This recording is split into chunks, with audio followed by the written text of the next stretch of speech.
नींबू की फांक काटिए, हल्का सा इसको गर्म कीजिए। अब इसके ऊपर काली मिर्च, सिंधा या काला नमक पीस करके उसके ऊपर बरूर दें। अब इसको आप चूसना शुरू करें। इस फांक को चूसने में आपको आधा घंटा लगेगा।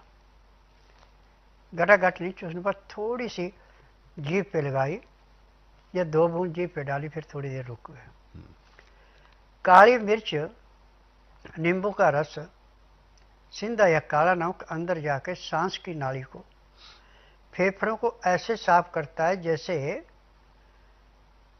गर्म पानी में तेजाब डाल के लोहे के जंग को साफ करते हैं। जब सांस की नाली फेफड़े साफ हो गए, खांसी कहाँ से आएगी?